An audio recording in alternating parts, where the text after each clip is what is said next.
Hello, everyone. Thanks for being here today. We're here for Avadain's investor webinar. If you're new to Avadain, it's a perfect time for you to meet the founders and discover why. In 1 month, Avadain was able to raise over $4 million, which really is an achievement in equity crowdfunding.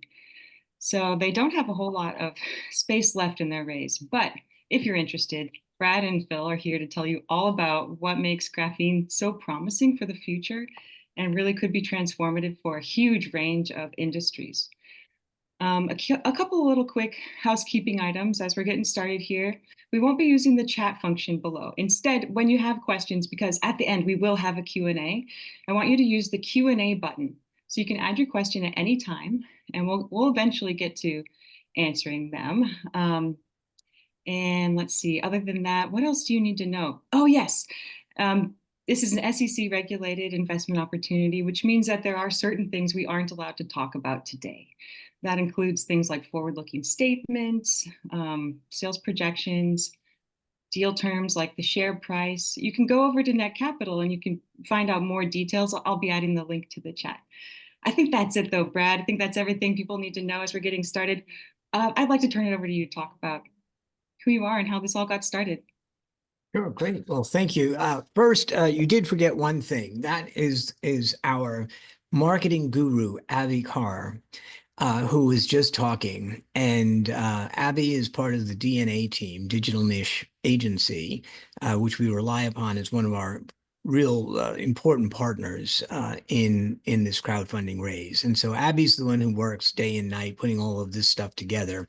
And then Phil and I just show up, speak for a few minutes, and then leave. So great big shout out to Abby for all the work she and her team have done for this. Thanks so So much. I'm Brad Larschan, the CEO of Avadain. For those of you who don't know me, my background has been in technology commercialization for a long time, almost 20 years at this point. And it was in the course of that we came across this graphene technology. We had Panasonic as our first investor back in 2017. And since then, we've built this methodically, step by step. So I'd like Phil to introduce himself, and then we'll talk a little bit about the subject at hand today. Great. Thanks, Brad. Yeah, my name is Phil Van Wormer, and I, along with Brad, one of the co-founders of Avadain, and acting as the chief commercial officer for the business. And Brad and I have worked together on various business opportunities going back to the late 90s. I've been responsible for bringing numerous technologies, dozens of technologies literally, to commercialization over the years, starting with DuPont, General Electric, and then a number of private equity-backed technology startups. And very excited to have the opportunity to talk to all of you today and what's going on lately with Avadain. Great. Thanks, Phil. And so many of you probably know we conserve cash by having a small team, and we leverage ourselves by having partners who we task to do certain of the key functions. I mentioned a moment ago that Abby and her colleagues at DNA are handling all of our marketing efforts for us and doing a really spectacular job. One of our key partners also is Southwest Research Institute in San Antonio, Texas. Southwest is the largest applied research institute in the United States. It's just got a fantastic reputation and a lot of very, very talented scientists and engineers in different disciplines. So we've been using them initially to scale up our technology and now to build the pilot plant, which Phil will be talking about later as we go forward. And I mentioned earlier that Panasonic was our first outside investor in 2017. We're grateful to them for their support since then. They have a seat on our board of directors. They've been actively engaged since 2017 and are very instrumental in helping us to build out our IP portfolio. The actual subsidiary company at Panasonic, which invested in us, is their intellectual property company. And so they have a lot of really good IP specialists who have helped us to build out a global patent portfolio. Right now, I'm happy to tell you that we have 58 granted patents in 40 countries. And we're continuing to build that all of the time because the patenting is core to our value proposition, our ability to leverage that to make money. So this webinar is really for people who are either new investors to Avadain or who are considering investing in Avadain. I took a quick look at the list of attendees, and it's like old home week because I see a lot of our most loyal investors in this particular meeting. So for you, thank you for coming. If a lot of this appears repetitive, I'm sorry about that. We will be having another webinar on May 8th with George Gilder and Kevin Wiss, which I think you will find much more forward-looking, consistent with the SEC rules, of course, and something where we'll be talking about new applications and new developments that have occurred. So for those of you who are new, graphene is a relatively recently discovered material. It was first isolated in 2004 by two researchers at the University of Manchester in England. That won them the Nobel Prize in Physics in 2010 for that discovery. And what they found is that this single atomic layer of graphite is the lightest, strongest, and most conductive material ever discovered. Whereas graphite, pencil lead, is really very boring. Graphene is one of the most exciting materials that anyone has seen. And that's really what nanotechnology is all about. It's the creation of new materials. And so this material, if it's added to other end products, can really transform them by bringing in a fantastic strength or making a material that's conductive much more conductive, or having the ability to lightweight a material, make it flexible. And so that makes it good in other things like composites or in aircraft, where the key would be to lightweight it and make it stronger. And it has exceptional thermal and electrical conductivity. Those are two areas that we're really excited about, how to use graphene in place of incumbent materials to transfer heat out of, say, batteries, or how to go beyond the electrical current density of copper or silver or other metals. And so that's part of what makes graphene just so exciting. And as we look to revitalizing the American economy, what we'll be talking about in a little while is the transformative potential of graphene across 45 industries that the Graphene Council has identified.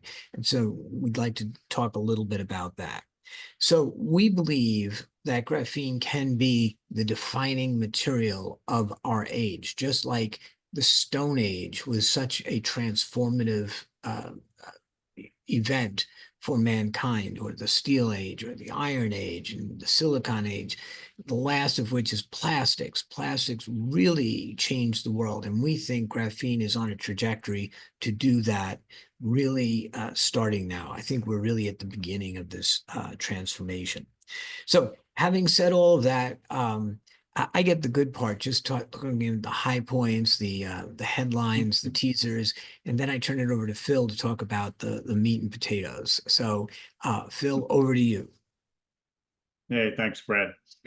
So I wanted to take a couple of minutes to, especially for those that are new to Avadain, to talk about what makes our LTDF graphene so different and providing such a better performance opportunity when added to these other products that Brad talked about.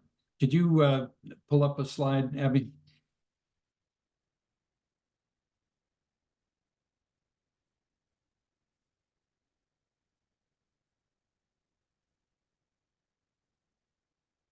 Well, while she's doing that, let me, oh, there it comes.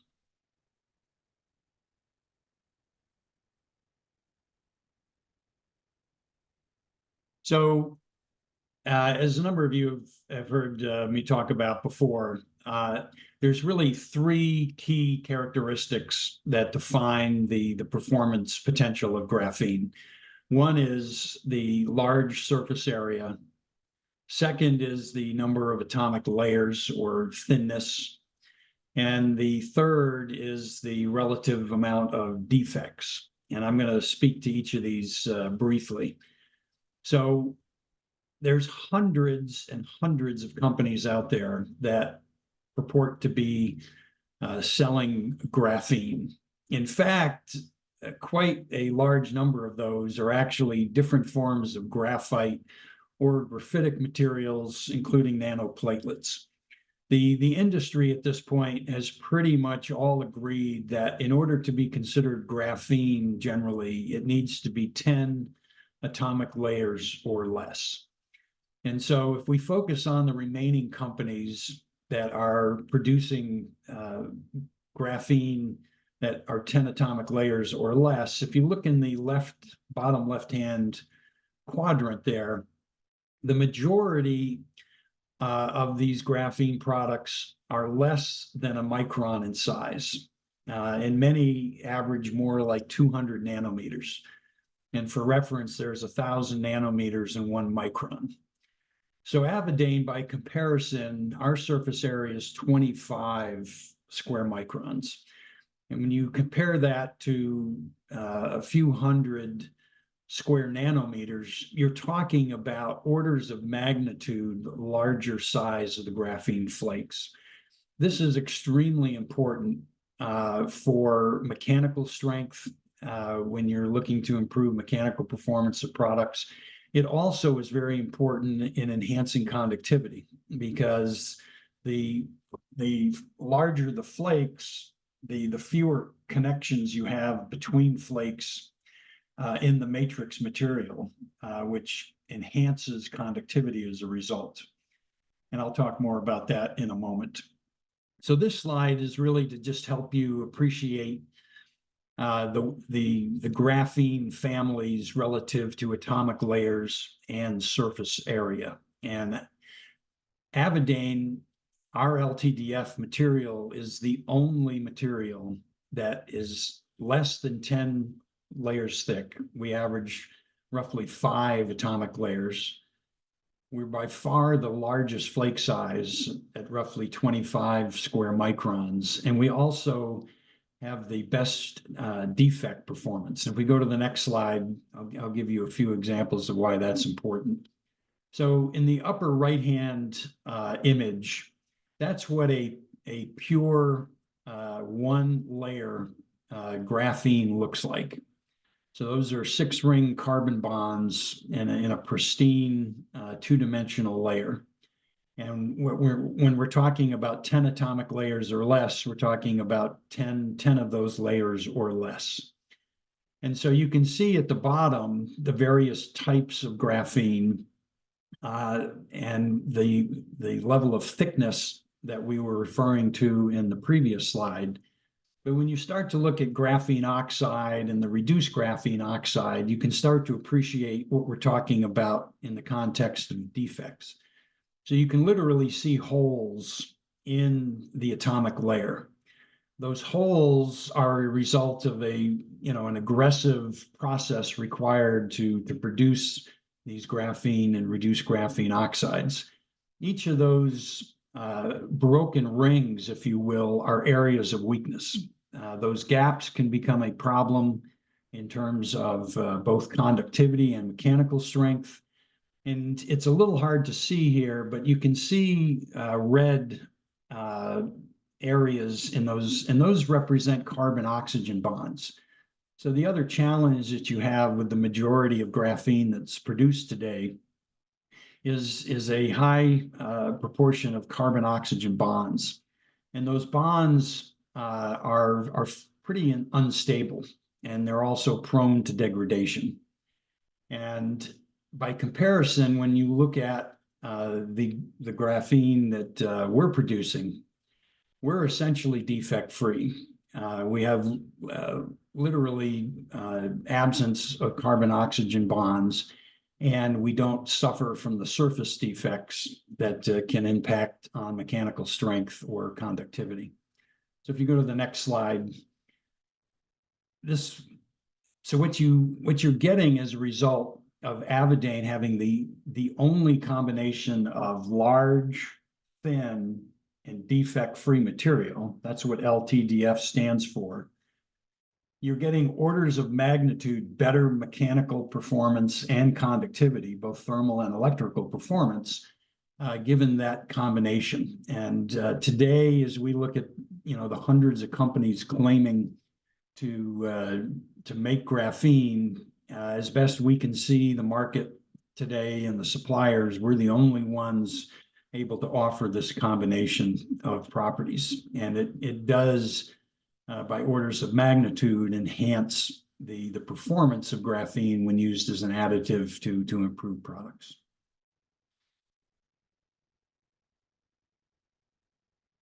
I think it's amazing. When you're talking about 5 atomic layers thick, like I'm thinking of 5 single atoms of carbon. Like this is amazing how tiny of a thing that we're talking about here. Anyway. It is amazing and very exciting to see what it can do when added to other products. Great. So, Abby, with your permission, I'd like to talk a little bit about the markets then for LTDF graphene. And one of the questions that we're most frequently asked these days is, how does what Avadain is doing align with the priorities of the new administration? And I think that the answer is it aligns very, very well. And it does so in 3 key ways. First, as I mentioned earlier, the revitalization of American manufacturing. Second, graphene, which I'll talk about, gives us the ability to supercharge the energy sector by really taking products in the energy sector that are critical to both the electrification of America and the energy storage for America, and transform them. And then finally, with respect to national defense, graphene has many, many uses in the defense sector. So for the revitalization of American manufacturing, one of the key things we see is that adding graphene sounds easy, but it's extremely important to understand that the manufacturing process has to be adapted to use graphene. It's not like magic dust when you throw it in and out pops something unexpected. It's not that way at all. The graphene has to be added in ways that make sense to manufacturing that product at a point in time when it's needed. And so as new factories are being built here in the United States, this opens the opportunity for us to integrate graphene into new production lines that are being built. So not only can we work with retrofitting existing manufacturing processes, but we have the ability to try to design graphene into new manufacturing processes. And that really falls, I think, into a few buckets. The first is composite materials. Composites are in just about everything. Take a car, for example. The body of an automobile may be made of composites these days. It may not be made out of metal any longer, or some kind of a composite that integrates metal into it. Well, what we see is that in order to strengthen and lightweight that car, there's the opportunity now to integrate graphene into the composite to reduce the weight. And that weight reduction, which we're working on testing at the moment, is up to, say, 30%. But it adds strength and flexibility to that part of the automobile that you're trying to make lighter and stronger. That's just one example. Other examples can include aircraft, which we've talked about for a long time. But as we continue to work towards this, we see that graphene has the potential, which we're now looking at in a very scientific way, of integrating into aircraft grade aluminum, which is called AA7075. And one of aircraft grade aluminum is what fighter jets and commercial airliners are built out of. And that's the material that industry goes to because it's the best available material. But one of the defects of AA7075 is that it's brittle. Another is that it's heavy. And so having our graphene wrap itself around and integrate into the aluminum gives the ability for industry to be able, again, to not only lightweight the aircraft, but also add a little bit of flexibility to try to overcome that extreme brittleness that AA7075 has. So those are just two of the ways we're thinking about uh, graphene in the context of American manufacturing. But there are many more. Additive manufacturing, the ability to use graphene in materials that are being 3D printed, adding graphene to metals of all kinds to either give them some strength or conductivity that didn't exist before. And so the revitalization of American manufacturing, the renaissance of American manufacturing, opens up the ability to use graphene all across the board in different industries as an enhancement to the manufacturing process. And in the energy sector, it's no less dramatic, the performance that can be realized. Graphene is a really excellent electrical and thermal conductor, as I mentioned before, and as Phil has mentioned. Well, one of the things about graphene is it's been demonstrated, even in some of the suboptimal forms of graphene, to be able to increase the power density and the charge rate and the discharge rate of electrodes in batteries, for example, electric vehicle batteries, lithium-ion batteries of all sorts. So adding a tiny amount of graphene can make the electrodes a much better conductor so that we can have faster charging and discharging. Also get to 100% depth of discharge, which is very important in applications like supercapacitors. So graphene across the board in the energy sector is going to become very important. One of the things we'd like to look to and work towards, but is by no means there yet, is the ability to take AI data centers and allow them to run cooler, faster, and use electricity. I was shocked to learn that AI data centers use as much electricity for cooling as they do for computing. And the reason for that is that the semiconductor chips are connected by metal, and typically copper or silver. And as the chips become more powerful and smaller, the amount of copper or silver is reduced, but the amount of electricity pushed through it for computing is growing.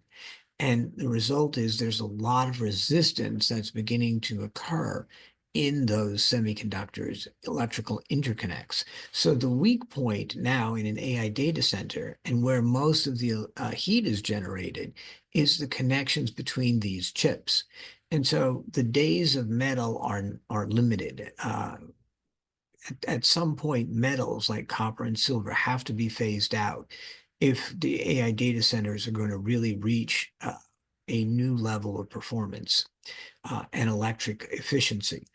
So one of the things that really needs a lot more work is the use of graphene, either as a complement to the existing metals or as a substitute for the existing metals. And that's one of the things that we're really trying to focus on now by getting grants and getting the Department of Energy involved, is to cut the electric usage substantially by making the connections between the chips more efficient. That then allows the data centers to run quicker and not generate any heat. So that's one of the things. One of the things of combining the energy factor with manufacturing that we think is very, very important. And then finally, in national defense, there's no secret out there that graphene is highly important. It almost seems like the U.S. is lagging in that area. The Chinese have for a long time been using graphene.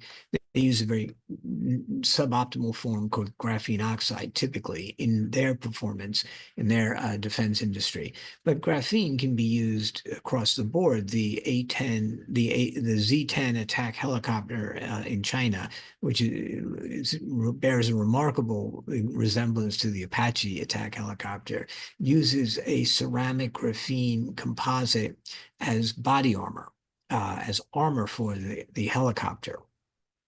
Chinese ships use graphene from everything from lining their artillery, the big guns on the ship, to the coatings on the ship to prevent corrosion.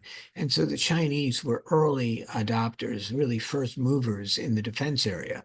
In Europe, a lot of emphasis was placed on graphene, and the European Defense Agency published a study outlining all of the uses that the defense industry in Europe should focus on for using graphene to enhance their defense industry and their products to make them more effective and more lethal. Here in the United States, we still are at the point where the Department of Defense has graphene on the mind, but they're not doing very much with it. Part of the reason, I suppose, is that they've seen the defects of what the Chinese and Europeans were doing and are probably waiting for a better solution. And we think that Avadain has that better solution. So we're talking about the ability to create body armor that's much more effective for the warfighter by being lighter. Right now, body armor has a ceramic and Kevlar composite, which is very, very heavy. And it's also very stiff, limiting the movement of the warfighter. If we can reduce that in weight substantially, we can also increase the ballistic protection. Extrapolating that against things like the Bradley armored vehicle, tanks, even transport vehicles, where sheets of steel are welded to the bottoms to protect them from IEDs.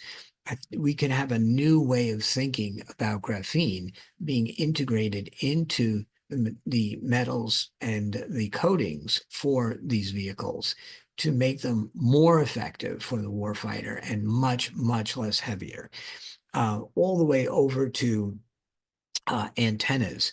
Graphene has shown great promise in military antennas, making them much more effective for range, for sensitivity.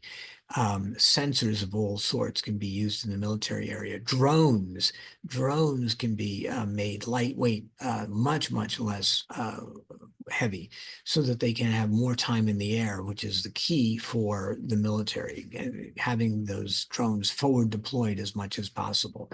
Anyway, those are just some of the exciting uses in the military area.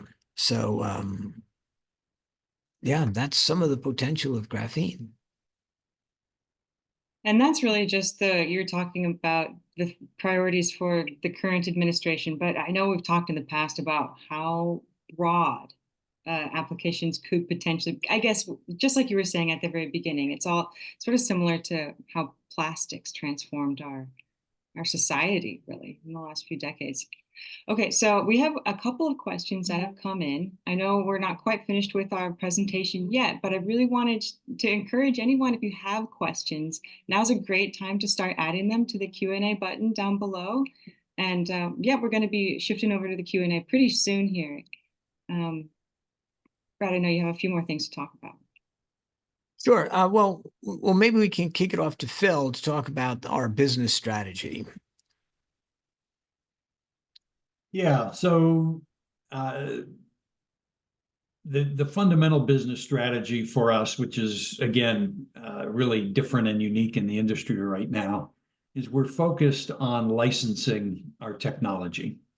So instead of us pursuing a manufacturing company, we're really focused on scaling up the technology and making it available to companies that are already in the business of producing advanced materials. They've got the manufacturing, the service, the sales, the distribution, capability in place. And so we're trying to focus on being very capital light in our approach in taking this licensing strategy. And it's been very gratifying, as you've been able to see if you've been researching Avadain to this point, that we've brought on our first licensee, Harcross Chemicals, headquartered in Kansas City.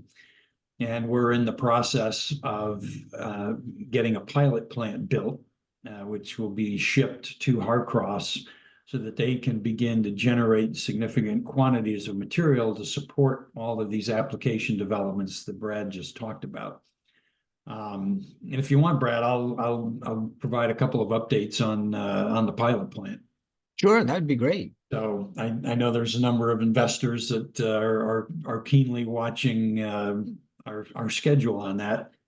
So I guess what I would say in ways of an update from what people have heard most recently, we have an all-day design review scheduled for May 9th, which is for the purpose of finalizing the entire pilot plant design.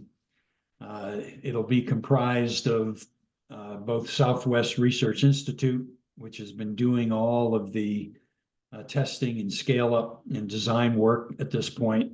It will also include representatives from Harcross. So they're very involved in signing off on the design of the pilot plant, along with Avadain. And so collectively, the three stakeholders will be signing off on the pilot plant design, and that will allow us to make final purchases of materials and the piping and electrical schematics. Much of that's already been done, but the schedule as it stands right now is we'd be in our testing of the pilot. We'd finish construction, initial testing, and then going through a commissioning phase through the first half of September. And then from there, we'd be decommissioning, getting it all crated up and shipped off to Harcross in the second half of September. And just to give you some context of size, most of the entire pilot plant is designed to fit into, you think about a 20-foot shipping container. So the fundamental footprint of this pilot plant is designed to go into that kind of size. And so Harcross has the location in mind where they're going to put the plant. And it's been very gratifying to see the amount of work that Harcross has done already in identifying both their existing customers and prospects that want to evaluate this graphene as soon as they can supply it from the pilot plant. And they've done a tremendous amount of product management and marketing work in preparing to roll this out to the industry, which has been very exciting for us to see. Yep, that's absolutely right. Thanks, Phil. And for those who are new to Avadain, what Phil has touched on is that we're not going to manufacture graphene ourselves. That's not what we do. What we're doing is we are creating, optimizing, and then deploying through licensees the manufacturing process as a way of gaining as much market penetration as possible. And so our first licensee is Harcross Chemicals, and they've been a fabulous partner for us, absolutely first rate. They sit in on all of these technical meetings. I'm constantly meeting with their people one-on-one. It's just a great relationship that we've had. And so Harcross gets the first pilot plant. They then evaluate that, assuming that it all works as expected. They then purchase that from us and order more production capacity. And so the initial thinking is that when they order more production capacity, that would be 2 metric tons with a goal of reaching up to, say, 20 metric tons by the end of 2028. That's what they would like to do, and that's what we would like them to do. At the same time, once the pilot production plant is online, then Phil and I will be going out, talking to other companies that have expressed an interest in becoming manufacturing partners, uh, figuring out which ones are the best fit for us, where what we're doing works for them and their way of doing business. The culture is right and aligned, and that can also help us with our business growth. So anyway, we're going to select up to 3 of those companies. We think 3 is the most that we can handle in any 12-month period to onboard them as manufacturing licensees. So as Harcross is building up their production capacity, we will then be negotiating with other chemical companies or advanced materials companies to have pilot plans then deployed at their facilities to go through the same process of evaluation and then upscaling of the growth. And so, we've said many times before that, we're aiming towards an exit in 2028, and that we want to have at least 10 licensed manufacturers on board at that time. And so that's how we achieve growth. And we believe very rapid market penetration. And at the same time, that's also the way that we bring in revenue, is from the royalties that are paid on the production of the graphene by each of these licensees. So that gives us annual recurring revenue. And so from the point of view of an exit strategy, because we're not allowed by the SEC to put numbers on this, the formula would be the number of tons of then the amount the amount of royalties we receive from the tons of graphene. So our royalties times some multiple would equal the acquisition price that would be paid. So that's how we are building out our revenue model. So Brad, I'd actually, looking at some of these questions that are coming in here, again, everybody who's in the audience, thank you for adding your questions, keep them coming.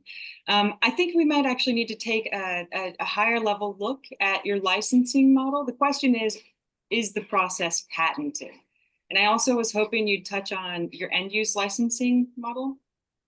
Sure, absolutely. So yes, our technology has been patented. We started that in 2016. The very first patent was filed in 2016. Uh, we have that patent is granted in 40 countries. We have additional patents pending. We're using Fish and Richardson, which is the US's #1 IP law firm. They have a global reach. They're highly respected. They've been a great partner for us to do all of our patenting work. And that we think also helps to enhance the value of the company by having really first-rate companies doing the work like Fish and Richardson. So yes, patenting is the core of the value creation for what we're trying to do. And what was the other question, Abby? End Well, use it's licensing.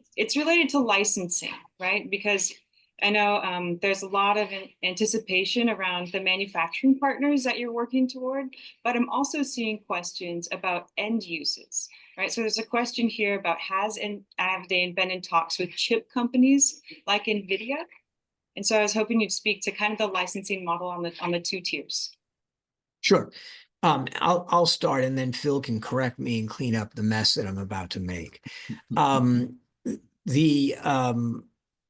So there are 2 types of licensees. The first is the manufacturing licensee. They're the ones that pay the ongoing royalty to us based on their sales. And our revenue right now is based on 10% of the gross nets of the gross sales of graphene flakes to end use manufacturers. We also are engaging in licensing end use manufacturers so that we can ignite and support the growth in industry. So the idea is that we will give an exclusive field of use license to one end use licensee in every little narrow field of use where there's an interest for our graphene flakes.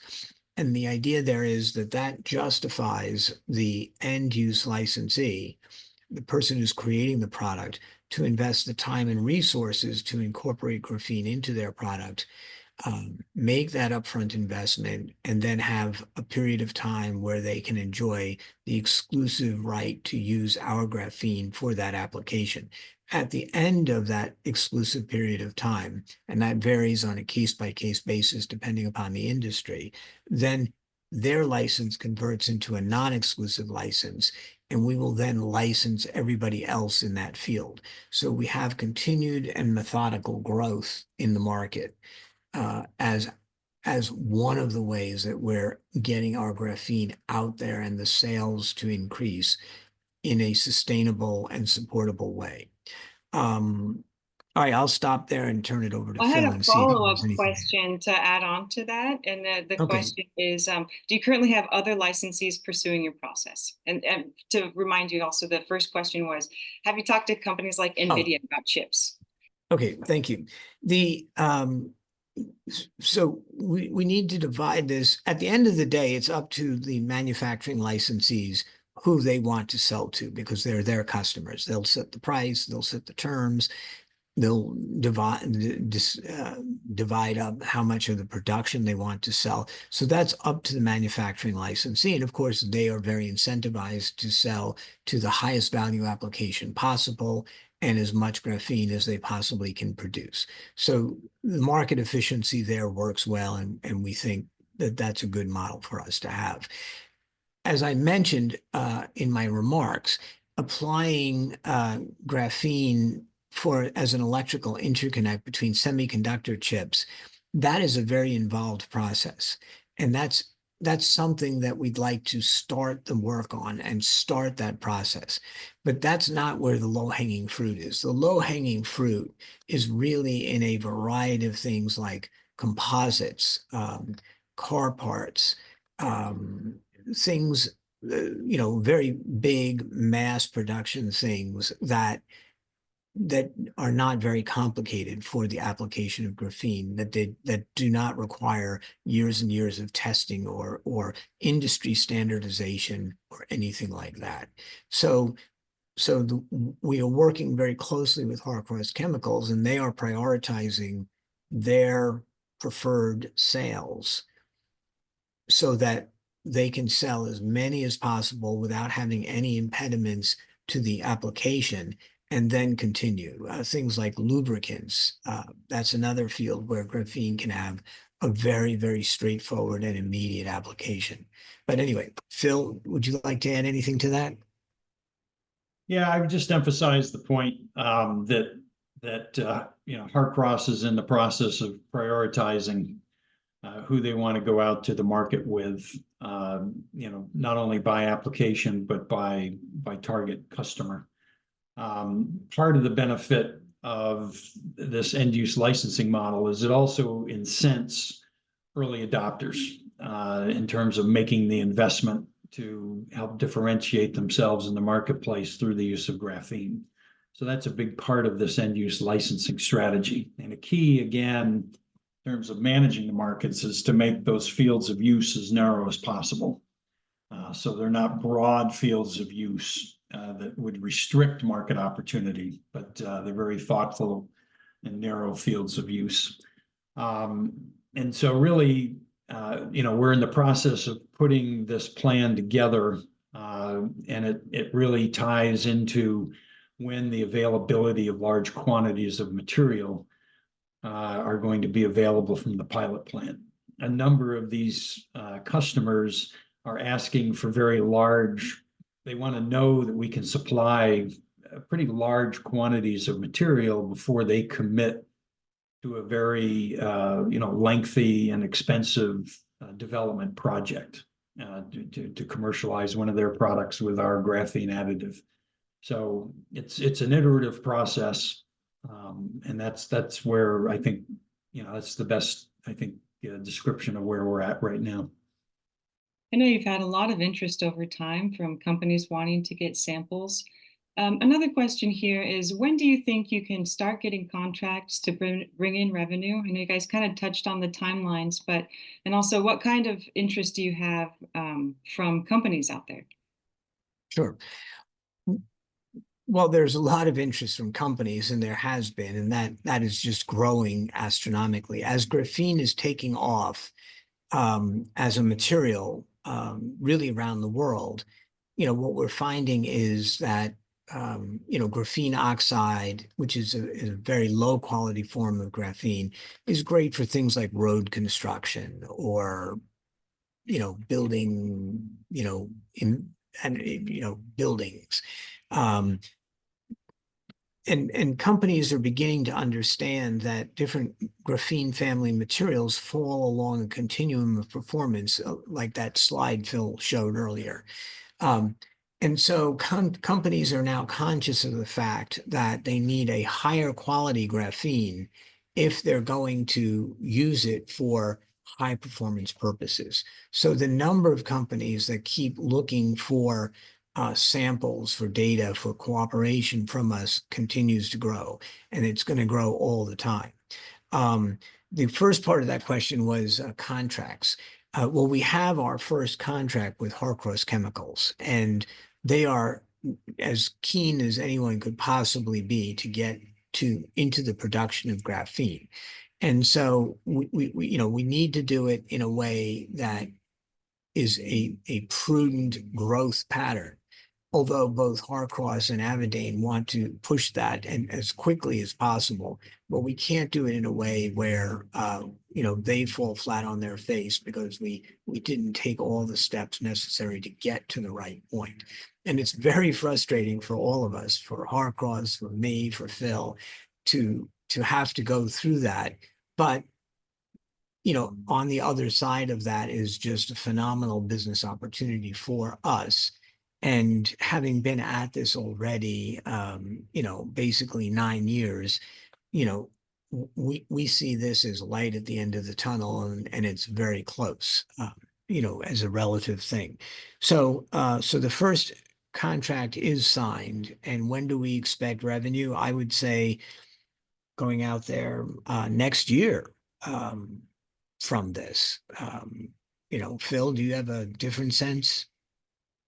Well, it's with Harcross being the first, the revenue streams basically consist of licensing fees and royalties. Those are the two primary sources. And so with Harcross being the first, and ensuring that the pilot plant performs the way that they want it to where they're ready to scale up into metric tons quantities. At that point, the licensing fees, come in. That is the first source of revenue, and then as material is sold, there's royalties paid on those sales on a quarterly basis. And so, it could be, we'd like to see if that could even start late this year, but certainly things should be well ramped up towards the beginning of next year. We've got one more. And then and then I would just add is, I expect people are going to want to look at the pilot plant. We have a number of other licensing candidates that are interested. They really are interested to see the pilot plant, and as we bring on others, that will be generating licensing fee revenue. Thanks, Phil. We have one more business setup related question and then a few technical questions. We are getting toward the end of our time here together, so if you have a question, be sure to add it to the chat right now. I guess I'll also add, if your question doesn't get answered here today, Net Capital has an active discussion page, and I know that the team will be quickly replying to any questions there. So feel free to add any questions directly to the Net Capital page, which I will add to the chat one more time. Okay, so final question on the business model, and I'm not actually sure how much you can say about this, Brad, but the question is, when you say you plan to exit in 2028, does that mean you sell the company or sell the technology rather than license? The plan is for the company to be acquired in 2028. And let me give a little perspective here. The Graphene Council estimates that the demand for our quality of graphene will be somewhere between 30,000 and 90,000 metric tons at some point in the not too distant future. Call it 2030, 2035, who knows? But that gives you a relative point of reference.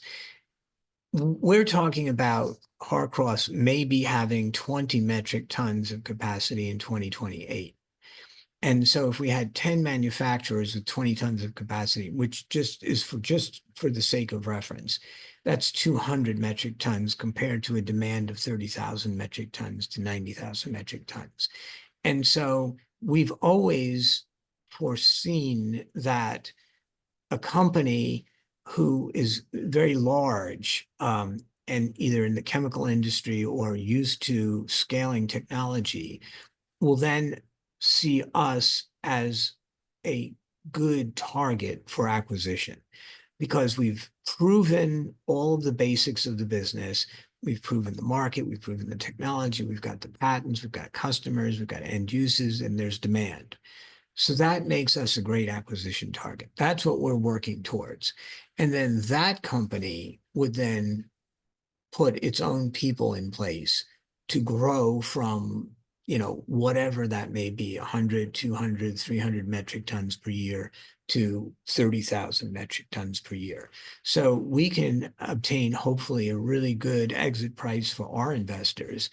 And that still allows for a fantastic business upside for whoever acquires us. So that's the way we've structured this right from the very beginning.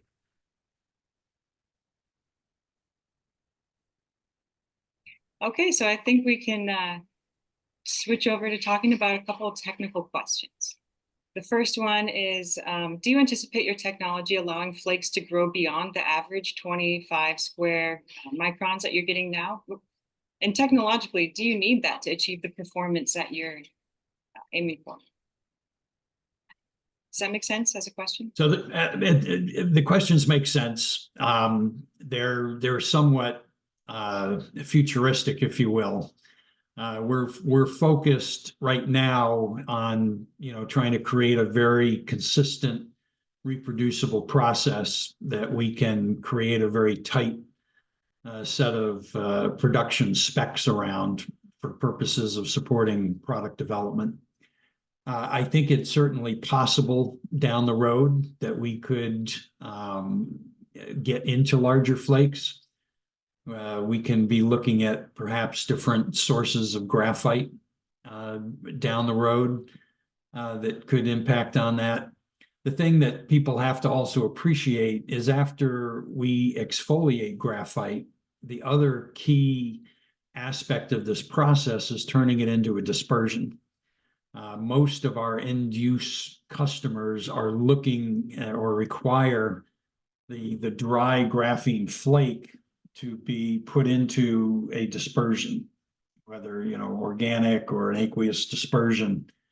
And the process of making those dispersions can have a big impact on flake size as well and how the customer can apply it. And so part of some of the additional monies we're looking to raise from grants right now is to do more work in the dispersion area to see if there's some other optimization of flake size that different applications might utilize. Thanks. So next question is, I've never actually heard you guys talk about this, so I'm curious to find out the answer. Can you address the recyclability or environmental friendliness of graphene as opposed to plastic? Yeah. Yeah, sometimes when we use the analogy of the plastics, generation, we have to be a little careful because in some cases it's getting a negative connotation these days in terms of the microplastics that are out there and the forever chemicals. And when we talk about graphene, we're really talking about pure carbon. I mean, it's the most fundamental form of carbon that's on the planet. And so from an environmental point of view, it doesn't create problems in that regard. I think long term, in terms of, we haven't really done any work relative to recyclability per se, but we think it's going to be very environmentally friendly, and given its fundamental carbon nature. Yeah, so one thing I would say, if anyone in our audience wants to follow up with this, the National University of Singapore about 2 or 3 years ago did a pretty in-depth study of the toxicity of graphene and found that pure graphene, like what we're producing, is biocompatible. There's no harm to the human body. There's no harm to the environment from that graphene itself. Of course, then there are lesser materials that have other problems with graphene because of the way they produce it using harsh chemicals, toxic chemicals, carcinogens, etc., that get introduced into the graphene. Not only does that cause defects and breakages, but it also imparts those materials, those intermediary materials, in the creation process of graphene. So it depends on where on the scale you are with graphene about how environmentally friendly it is. But Phil is exactly right. Ours is very environmentally friendly from all the data that's available. And then in terms of recyclability, graphene just wants to become graphite again. That's all graphene wants to do. And so if you put a lump of graphene powder together and let it sit for long enough, it's going to reform into graphite. So really what you have is this cycle of, you take graphite, separate the atomic layers, integrate it into products. If those products ever decay or go away, the graphene that's left is not going to cause some groundwater problem or anything like this. It's going to want to agglomerate and become graphite again. Well, we have more and more questions coming in, and then just know that we won't be able to get to them all. So if you have additional questions, first thing to do, I think, would be to go check out the Net Capital page, because there's so much information on there about the licensing model, how they're working with partners like SWRI to help build the pilot plant. You can learn about the team. Okay, so I think the last question that we're going to have time for today is a good one. So Brad, Tom here is, thank you so much for your questions today, Tom. Love the participation and your enthusiasm. He had asked about the George Gilder event, so I dropped the link in the chat. If you want to learn more about Avadain and are interested in why George Gilder has recommended twice to his investor network that Avadain's a great pick, you could come to the event. Check it out. The sign up link is in the chat. Okay, so Tom's question here is, I'm already a big investor in Avadain and super excited to be one, but I want to invest more too. Would you consider extending your funding round past the end of the month? So that's a great question, Tom. And yes, I recognize your name from the multiple times that you've invested. Thank you for that. Every investor is valued by us. And Tom, you are a very loyal and repeated investor, like some other people on this call today who have also invested considerable sums over many rounds and on multiple occasions. Thank you for that.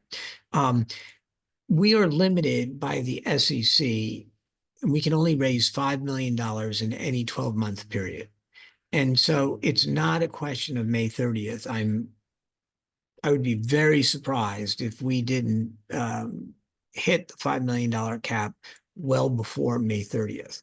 And so it's once we hit the 5 million cap, then it's over. We are not permitted to raise any additional funds via crowdfunding for 12 months. So Tom, I'm sorry. If we could extend it, we would, but it's just going to sell out, and there's nothing we can do about that. Well, thanks so much, everyone, for being here today. I always learn something new every time that I'm on a call with Avadain and their team. So I think it's very exciting personally. Reminder, go check out Net Capital. They are over 80% subscribed on this current round, which brings the grand total on Net Capital raised to very, very close to $10 million. So This is a great success for the company. I'm very excited for all the participation. Thanks so much, everyone, for being here today. Brad, any last words? No, I just want to thank you. I want to thank Phil and the whole team at DNA and at Avadain for all the hard work. And most especially, I want to thank all of our loyal investors who've stuck with us and now are beginning to see that light at the end of the tunnel that we talked about. So fingers crossed, everything continues to go well. We continue hitting the milestones and delivering for you. Thank you all, and thanks, Happy.